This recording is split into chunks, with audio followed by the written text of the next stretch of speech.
All right, we will go ahead and get started. Hello, everyone. Hi, thanks so much for being here today. If you're wondering what's going on in this room back here, there's some snakes. You will see them later, but that's why people are going in and out. They're checking out the snakes. We're also going to be bringing out some dogs, bringing out some cats all through this, and some amazing guest speakers all through this amazing back door over here. Okay, so welcome everyone to the Bureau of Animal Protection Conference. For those of you who don't know or who may be new to our program, the Bureau of Animal Protection is a program housed within the Colorado Department of Agriculture. And we have the mission to conduct outreach and education and administer and enforce the Animal Protection Act to prevent the neglect, mistreatment, or abandonment of domestic animals in Colorado. So for those of you who don't know me already, my name is Dr. Rebecca Niemiec, and I am the Bureau of Animal Protection Program Manager. And so I've been in this role. I know I've talked with a lot of you over the phone, over email, so it's so great to meet you in person. I've been in this role for about a year, so since March 2022. And my role as the Bureau of Animal Protection Program Manager is I work closely with our team, our amazing team of folks here at the BAP, to do a variety of different things. And so we respond to complaints of animal cruelty that come into our agency. We oversee the work of our amazing Bureau of Animal Protection agents out in the field. We conduct outreach and stakeholder engagement, and we run events and trainings like our conference today. So we have, I know Dr. Claire Vaden is our BAP veterinarian, and she's back here with the snake, so you will see her shortly. But Taylor Peterson is our Bureau of Animal Protection lead investigator. She gets a round of applause. Awesome. So the three of us are who's putting on the conference, but we also have some amazing key folks who are going to give talks today who are also central to our program. So before I move forward, and one thing I just want to mention is our AV wasn't working until about a minute before this, but it is now working. So I am just so relieved. I think everything should go smoothly from now on. But this conference, basically the goal of this conference was to provide training on addressing animal mistreatment. And so our target audience who are really focusing on for this conference is law enforcement, our current BAP agents, and others who are interested in becoming BAP agents. And so whether they're working for nonprofits, municipalities, or law enforcement agencies. But this conference is also open to the general public because we know a lot of people are deeply interested in addressing animal mistreatment. So before I move forward, I just want to learn a little bit more about who's in the audience today. So raise your hand if you're currently a BAP agent. Oh my goodness, that is most of us. Awesome, fantastic. Well, it's so great to see all of you in the audience. Raise your hand if you are working for a law enforcement agency or you're an animal control officer, but you're not a BAP agent. Awesome, a lot of you, fabulous. And then raise your hand if you work in animal protection in some other way. One, nice, two, okay, awesome. So we have a lot of really experienced folks in the audience. I'm really excited for you to bring your experience to the discussions that we're gonna be having over the next couple of days. Okay, so a couple of quick announcements that I want to make really quickly. For those of you who raised your hand, said you're a current BAP agent, keep in mind that this conference is going to fulfill 16 hours towards your 32 hours of continuing education required for the next couple of years. And then also, for those of you who raised your hand and said that you're a law enforcement officer, animal control officer, but not yet a BAP agent, keep in mind that this conference will fulfill 16 hours towards the 40 hours required for you to become a BAP agent. And if you're already an officer, it's likely you've already completed a lot of that additional 40 hours of training. So if you're interested in becoming a BAP agent, definitely come up to me after the conference. Let's have a conversation, something that can definitely be an option for you. Okay, so really quickly, I want to go through our agenda for today. So we're going to start off today with some introductory remarks. We have a group of amazing speakers who are going to come in through the secret snake door over the next few minutes. And so we are just so honored to have Governor Jared Polis here, who is going to give some introductory remarks. We also have Commissioner of Agriculture, Kate Greenberg, and Hollis Glenn, the Deputy Commissioner of Operations for the Department of Agriculture. So they're going to start off giving some introductory remarks, and then we're going to hear from Dr. Maggie Baldwin, our state vet here in Colorado, and then I'm going to give a longer talk on Bureau of Animal Protection program updates, and so talk about some of the initiatives we've been doing, things like rule changes and other policy updates for the program. After that, we'll make sure we take a quick break, and then we're going to hear from Ashley Beck on evidence collection, report writing, and courtroom preparation. Then we're going to break for lunch for an hour, and we don't have a free lunch for you all.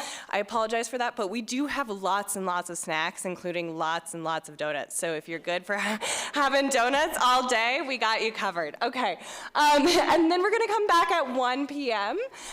We're going to do a 2-hour session on the legal authority for investigations and Title 18, our criminal code. So that's when we're going to do a deep dive into some of the legal aspects of investigations.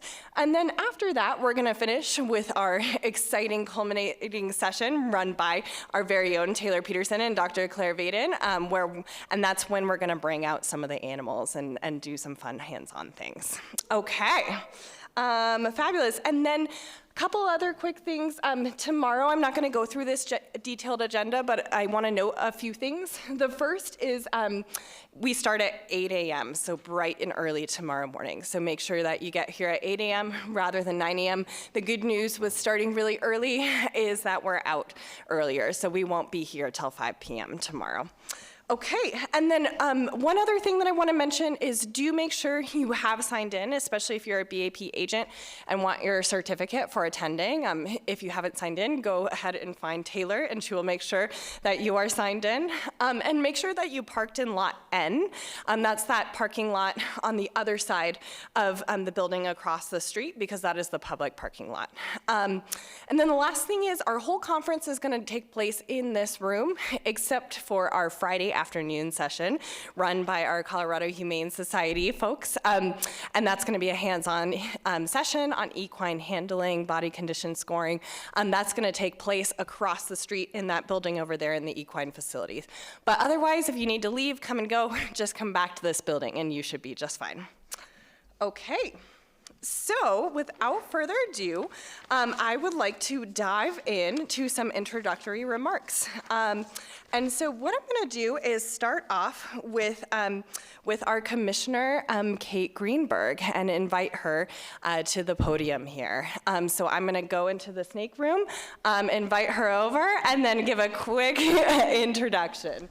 Oh, she sees me. Fabulous. Okay, so Commissioner Kate Greenberg was appointed to serve as Colorado's first woman Commissioner of Agriculture by Governor Jared Polis in December 2018. And as Commissioner, Greenberg provides leadership and direction to the Colorado Department of Agriculture, which serves producers operating more than 38,700 farms and ranches in the state. She is a member of numerous state boards and commissions, current board president of the Western U.S. Agricultural Trade Association, and vice chair of the Western Association of State Departments of Agriculture. Commissioner Greenberg is the recipient of the Emerging Conservation Leader Award from Western Resource Advocates and a 2019 Who's Who in Agricultural honoree. She has worked in and advocated for agriculture for more than 14 years. So thank you so much, Commissioner Greenberg, for being here today.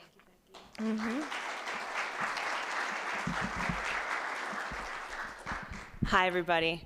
Can I take this off? Yeah. I think so. Yes. Okay. Good morning. It's so great to be with you all this morning, and thank you, Dr. Niemiec, for the introduction. This is our first inaugural BAP conference, and it's such a treat to have you all here. Thank you for driving from near and far to be with us today. Dr. Niemiec has helped usher a new era for BAP. Is this trick? A little lower. Okay, usually it's a little closer. Okay, you guys tell me if it's like, oh, what? Like this. I Okay. Oh. No, we're recording it. Oh, you're recording it? Okay. All right. We're going to go for it, and I'm going to do my best with this mic. So as you all know, we are in a new era of BAP, and I couldn't be more excited for what our team at CDA has been able to accomplish. First of all, we are in a few minutes going to be joined by Governor Polis. Governor Polis has been a true champion, along with the first gentleman, of animal health and welfare in the state. And without their support, we would not be where we are today. We have been investing in new resources for the Bureau of Animal Protection. We've been focusing on expanding education and outreach, something we've never been able to do before. In the past, we've had a single program manager who has run the entire program, which means we've been limited in the amount of service we can provide to local law enforcement, the amount of outreach and education we've been able to provide to the public around good animal husbandry, around body condition scoring for professionals like yourselves, around mental health, and all of the other services that are necessary for this work. We're changing that. We're so excited to be doing this work, and we have a lot of amazing work ahead.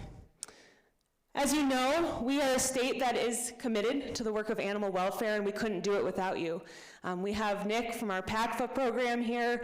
We are working across our agency at the Colorado Department of Ag to ensure animal health and welfare. Soon you'll hear from our Deputy Commissioner of Operations, Hollis Glenn, who has been essential to this work. Dr. Maggie Baldwin, our state veterinarian, also essential. So I want you to know we're building a team of incredible professionals and experts who are here to support you, to work with local law enforcement, all of our BAP agents, our staff across the state, and partners across the state. Last year, we asked the Joint Budget Committee, the state legislature, for resources for doing this work. We can't do this work with more folks like Dr. Niemiec and her staff, and I want to say thank you so much to you and your team. You guys have just done an incredible work, and let's give it up for our BAP team for what you've done today. So we went to the legislature and made a case for expanding our resources at BAP, and they got us a lot of the way there. But not all the way for our request, so we came back again this year with further requests to expand our program. There were concerns when we first did this that it was going to be regulatory, top-down, putting the thumb on the countryside. And we went out, and Dr. Niemiec and I went to the Eastern Plains and met with ranchers in Yuma County. We talked to folks all over the state and said, no, what we're going to do is work with you to tell the story of agriculture, the story of good animal husbandry, and how do we expand, again, that outreach, that education, that partnership to do this work that we need to do, that the state of Colorado expects us to do and requires us to do to protect animal health and welfare.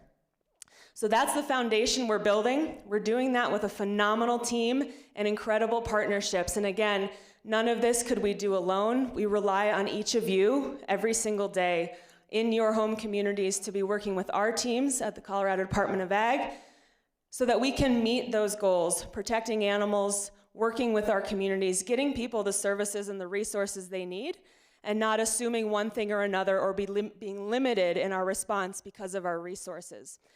So with that, we have, again, a lot of great work ahead. You all are a part of that. Thank you for being here today and tomorrow. I've been having a great time in the Python room, so I might stick around. I know Hollis, that's his favorite place to be, so you can find him in there. But with that, thank you all again so much. Thank you, Dr. Niemiec and team. I'll hand it back over to you. Thank you so much, Commissioner Greenberg. Really appreciate you being here today and all your support of our program. Okay, so our next guest really needs no introduction, and I have to say I'm just incredibly honored that he is here today. And so Governor Jared Polis, I'd like to invite you up to the stand. And so let me make sure he's here. He is fantastic. Okay. Wonderful. Thank you so much for being here today. We're incredibly honored. Excited to be here. Yes. Congratulations. First of all, welcome to the brand new Spur campus, everybody. How many of this for you is your first time here? It's really a great tribute to CSU, City of Denver, major investment, future of ag. We're in the hydro building. Really focused on water technology, so critical for the success of continuing empowering our ag economy. They also have a building focused on the earth side and the soil health side, and a lot of great programming. So I hope as you have some breaks, you get a chance to see some of this brand new campus, which first building opened probably about 2 years ago. The final building just opened just a few weeks ago. I want to thank our great leaders here. You've heard from Commissioner Kate Greenberg. I also want to thank, of course, State Veterinarian Dr. Maggie Baldwin, and of course the small and mighty BAP team, Dr. Rebecca Niemiec, Taylor Peterson, and Dr. Claire Vaden, for their work supporting public safety, supporting animal health. I also want to thank the law enforcement officers in the room. Of course, we have some BAP agents, ranchers, perhaps some ag commissioners. Any ag commissioners with us today? Thank you for joining us. Your deep commitment really makes sure that Colorado lives up to our promise of having some of the highest standards, and the great work to uphold them. Our high standards are a tribute to our state from a marketing perspective, from a moral perspective, and of course, we appreciate your support with local law enforcement. One of our goals as an administration is to make Colorado one of the 10 safest states as a country, in the country. We're currently in the middle of the pack. We're 26th, and that goes across all agencies, even agencies you don't think. How does Department of Agriculture tie into that? Well, we support local law enforcement, and it sort of corresponds to making Colorado safer in two ways. One way is, of course, some crimes are indications of mental health issues, precursors to other crimes. Early identification of these kinds of crimes are very important. But along with the appropriate remedy, which could include mental health, could include linking people up for financial assistance, whatever it is. But also just as important, these types of issues have a whole set of laws around them, which are sometimes a stretch for local law enforcement and a distraction for local law enforcement. So, if we weren't there to support them through BAP, it means local law enforcement would have to spend more time with their deputies or their police officers investing and prosecuting these kinds of crimes, which means they're spending less time prosecuting or going after other kinds of crimes. So we want to free up local law enforcement resources to fight crime. We want to add the expertise around the BAP process and the BAP agents, and make sure that we're able to support our men and women in blue in the fields in their important work. I know this work isn't always easy, but your collaborative approach to protecting Colorado animals is really essential, and I want to thank you for your deep commitment. We pride ourselves in Colorado on our Western roots, and a big part of our Western heritage is respect for the land and respect for the animals that shape our state. Nobody cares more about our animals than our farmers and ranchers, and the BAP program is a key part of fulfilling that vision of a Colorado. It's leading the way. Colorado has a strong history of leading the way. The BAP was formed in 1990 and demonstrates our deep respect for animals and our commitment to their protection. Their practical ability to work with law enforcement was improved and strengthened in statute just a few years ago, thanks to the work of former State Senator John Cook, himself a former sheriff in Weld County, who had worked closely with BAP and saw some of the ways that BAP could better support the law enforcement community. Every year, BAP provides dedicated resources to help enforce animal protection laws, including training for more than 80 specially trained agents who work in communities across the state. More at-large resources now with Taylor and Dr. Vaden able to respond to the need. And I'm proud to say that as the program grows stronger, we're truly delivering on the mission, making Colorado safer and supporting the laws of Colorado. So thanks to the team's support of BAP agents and local law enforcement, we were able to successfully respond to more than 200 complaints last year. And that's important because you never know what's at the heart of a complaint until it's investigated, right? That increased capacity means expanded outreach and education. Also, of course, like we're all focused on public safety, the best way to prevent crime is to prevent it before it occurs. Same with animal abuse. In fact, as we look at our broader public safety package, we include grants for attracting and retaining law enforcement as part of our workforce program, training for law enforcement, also grants for community programs, youth diversion programs. How can we, and of course, better mental and behavioral health support services, including co-response models on the law enforcement side. The real goal, of course, is to prevent crime before it occurs, and that's exactly what outreach and education can do. The BAP team provides training for law enforcement throughout the state on investing on how to conduct successfully animal cruelty investigations, working with the ranching associations, the rescue groups, many others, animal welfare groups, law enforcement, developing outreach and education materials, and promoting strong husbandry practices.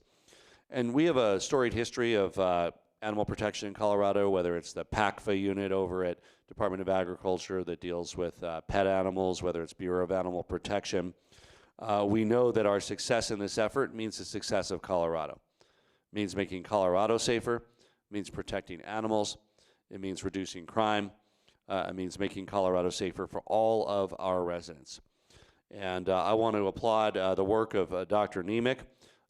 Very excited that all of you are here today and are part of this important program that we see as important for Colorado's values and an important part of what the Department of Agriculture can contribute to make Colorado a safer state, one of the 10 safest states. I look forward to continuing to see the BAP program grow to meet the needs in the communities across the state, to be responsive and to be helpful with regard to sometimes complicated complaints of animal mistreatment. Thank you for your work, and we look forward to your great success. Thank you, Becky. Yes. Thank you so much, Governor Polis, and thank you again so much for taking the time to be here today and for all of your support of our program. We really appreciate it. All right. Okay, well,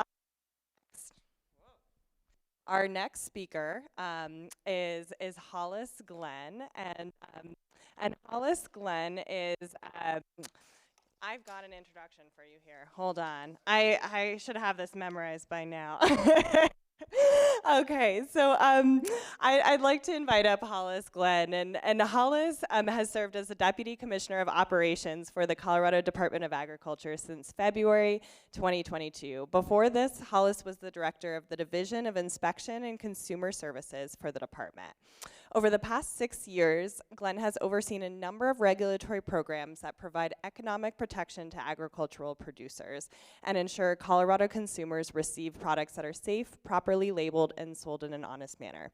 And I will note that Hollis has really provided an immense amount of guidance for the BAP program, including working very closely with myself and our team on developing our 3-year strategic plan for the BAP program, which I know that he will be talking about in the next few slides. And so we're so excited to have you here, Hollis. Thanks so much for all of your support of the program. Thank you, Becky. Trying to make some adjustments here. Can I advance this way? Okay. Yep. Great. Well, good morning, everyone. Welcome to this beautiful campus. Welcome to the BAP conference and training. This is a beautiful room. I think during the break, we're going to put some basketball hoops up and play a little one-on-one here. Thank you to Governor Polis. Thank you, Commissioner Greenberg. Thank you, Dr. Baldwin. Thank you, Dr. Niemiec and your team for putting this conference together. Thank you to all the speakers and those who have literally put in time and resources to put this literally hands-on training together. Did you hear there's a snake in the back? I have been looking forward to this day and addressing BAP agents and the law enforcement partners that we have. This conference is really a major benchmark into the advancements we have made in the BAP program in less than a year. Last spring, we found ourselves with a unique opportunity. As Commissioner Greenberg said, for the first time in a long time, the BAP program received much needed resources to grow. But with those resources, we were also given the task to change and build the program in a way that is more dynamic, ways that are more responsive, and ways that are more visionary when it comes to addressing animal mistreatment. So we hired Dr. Niemiec and our team lead, team investigator lead, Taylor Peterson, and then Claire Vaden joined our team to become our new forensic veterinarian. And with Dr. Baldwin, we sat down at a table and we thought, where do we begin? It was an interesting time. As with all regulatory programs, we have our champions, but we also have our critics. And as you guys know, as agents and law enforcement officers, you get criticisms from all sides, right? We often hear, you went too far on that investigation, or you didn't go far enough. And sometimes that's the same investigation they're talking about. This is the world we all live in, and this is the world we work in as we uphold Colorado animal welfare laws. Last spring was also a time where we had a lot of skepticism, and we had a lot of did not have a lot of trust from our stakeholders. So we realized this is something we needed to focus on. We needed to build our relationships and establish that trust. So, if anyone knows me, you know I'm always up for a good old-fashioned stakeholder planning session. I mean, I love it. Hours of sitting around wordsmithing mission statements and vision statements, coming up with objectives and measurable goals. Who doesn't love doing that, right? So we did. We drafted our 3-year strategic plan with our stakeholders on the BAP task force. And you can find that plan proudly displayed on our BAP website. I'm not going to go into the details of the plan, but it does have 4 objectives. As I switch the page. Number 1, we want to enhance our response and support to local law enforcement. That's objective 1. We want to streamline internal operations, implement data-driven approaches to decision-making, and we want to enhance our stakeholder and public engagement. And all those objectives, they have the measures and the goals and the timelines, and you're welcome to check that plan out. But the part of the plan that I'm really most excited about to discuss with you today is our guiding principles. For me, these guiding principles are really the core of the plan and the foundation of how we approach everything that we do. We came up with 7 guiding principles that we use when determining the direction of the program, and then also our daily decisions, big or small, whether that is on an investigative matter or a policy issue. We look to these principles to be our North Star. These 7 principles are designed to be our foundation in building trust with every agent and every officer in this room, as well as the public. That includes ranchers, that includes animal owners, veterinarians, county commissioners, DAs, shelters, rescues, advocacy groups, lawmakers, on and on and on. Those are our stakeholders that we want to build trust on with these 7 guiding principles. Wouldn't you know it? It's my son. Yeah, right. He would know. He would love to know that there's a snake behind me.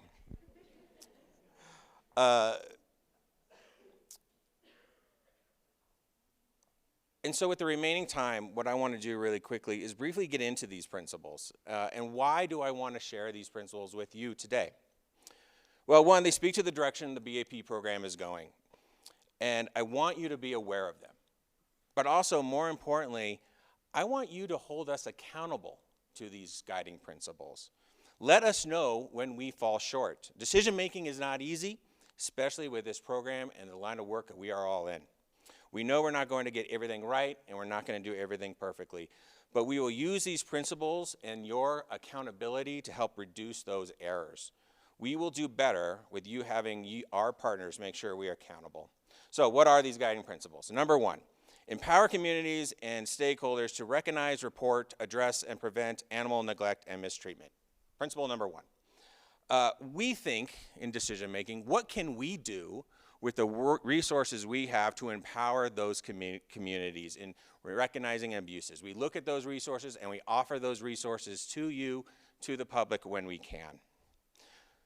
Principle number 2, collaborate with BAP agents, law enforcement, prosecuting attorneys, and partners in our agricultural and animal welfare community. Here, key word here is obviously collaboration. Success is not going to be possible without your partnership. Principle number 3, recognize and promote the accepted animal husbandry practices that are employed by Colorado livestock producers. This is an important one. Ranchers are some of the most caring and meticulous animal owners in Colorado when it comes to animal health and welfare of their livestock. And it is important that we recognize and draw on these good practices and employ them as the benchmark for livestock care here in Colorado. And we must promote and educate the public on these husbandry practices that have been so well established by our Colorado ranching community. Principle number 4, looking internally now. The 4th principle is to conduct investigations quickly, thoroughly, and with appropriate enforcement action when necessary. That's a mouthful. What do we mean? We are looking in our investigative program. We have to deal with investigations that are very time sensitive, very complex cases. And we're often asking, how can we do better in our investigative process and in our investigative response? And what is the appropriate response? And what is the appropriate tool to resolve the situation? We know we need more than just a hammer in our toolbox. Warning letters and follow-ups go a long way and are often very effective at resolving a situation. They're also a lot cheaper. We want to provide, principle number 5, we want to provide direct support and veterinary expertise to local law enforcement on cases involving animal neglect and mistreatment. Similar to collaboration, a little more granular on this principle, but we are committed to engage and provide hands-on support if needed with the resources that we have. This also includes assisting local law enforcement in counties and municipalities in assisting on animal response with emergencies, natural disaster emergencies, whether that's going to be a severe weather or a fire. And then our 6th principle here is really we want to collect data and incorporate scientific methodology and findings to drive our decision making. This is our 6th principle. Here is why we hired a CSU professor to oversee a regulatory program. Looking at good data is going to be fundamental into the success of our program. With data, we make good decisions. With data, we can begin to explore the root causes of neglect and mistreatment and build a program that is proactive, particularly in regards to the link between neglect, mistreatment, and human behavior and mental health. The data we collect and that you provide is critical for finding those root causes.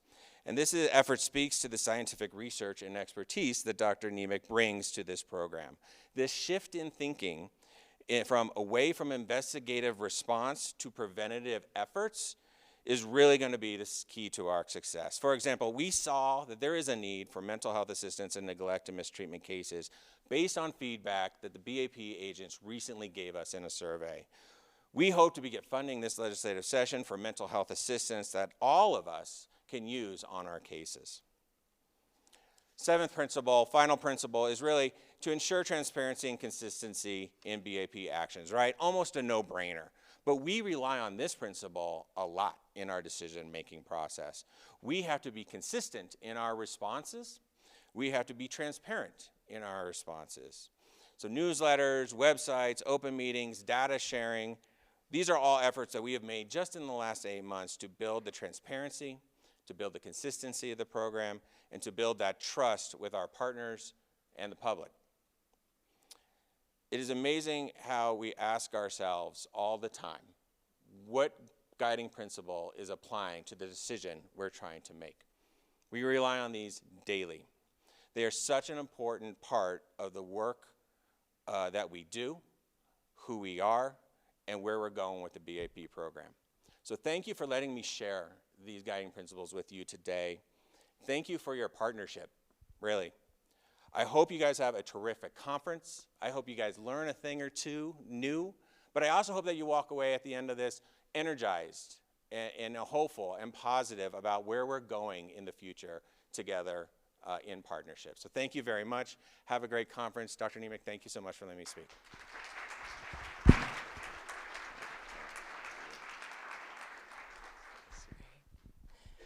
Wonderful. Thank you so much, Hollis, and thanks for that very comprehensive overview of our strategic plan and our guiding principles. And I really just want to reiterate what Hollis said, that we really refer to these guiding principles when making a lot of what are often very difficult decisions when thinking about, not only how to address a particular case or conduct an investigation, but also thinking about what sort of new initiatives do we want to pursue. And I'll be talking about some of those initiatives. talk in a few minutes. But before we get there, we are very honored to have Dr. Maggie Baldwin here, who is our Colorado State vet. And I'm going to invite her to the stage, but I'm also going to ask that we take a 2-minute stretch break, maybe a donut break, because I'm going to upload her presentation right here. And I think we could all use a quick stretch break before we hear from Dr. Baldwin, as well as myself. So why don't we go ahead and return here in about 3 to 4 minutes, and then we'll hear from Dr. Baldwin.